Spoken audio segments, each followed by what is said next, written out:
ettendekero lya Lifehouse Technical Institute e Nabweru litiikidde abayizi 1,100 eby'emikono nga bano babanguddwa mu bintu omuli okutunga, ebya saaluuni, okukanika n'ebirala.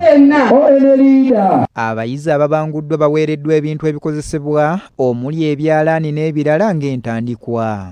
Wano abakulira ettendekero lino nga bakulembeddwamu omutandisi waalyo Kamyuka Jonathan abasabye obutatuula ku bitone byabwe wabula bakozesa ebyo ebibayigiriziddwa. Era amagezi genyinza okubawa nti wabweru eyo opportunities nyingi.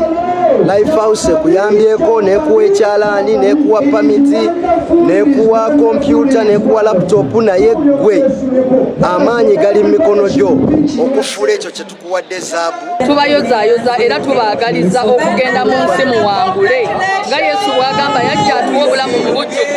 Mugende mufune obulamu mu bujjuvu nga mumanyi Katonda ate nga mukola ssente. As we continue to reach out to the communities where we're located, it's our prayer and our desire to continue to grow into all the districts of Uganda.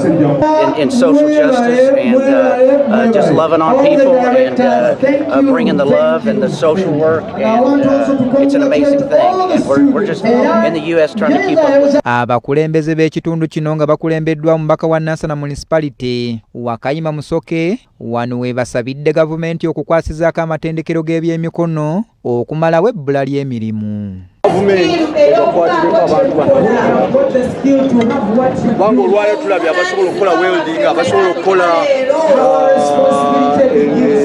abasobola okukola abaana abaffe ate olwaleero okutujjukira ennyo nti enzigi ennene ezibadde zibaggalidde zigguddwawo.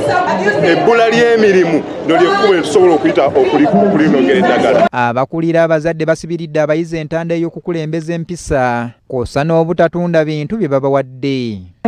Bakubiriza okubeera nti bagenda bakozesa ebyo bye babayigiriza okusobola okubeera okukola ebintu ebisobola okuvaamu ssente okubalabirira. Baabayizi abatikkiddwa beebazizza Katonda olw'okubatuusa ku buwanguzi. Nebaza Mukama okubanga nsobodde okusoma omwaka ne ngumalako.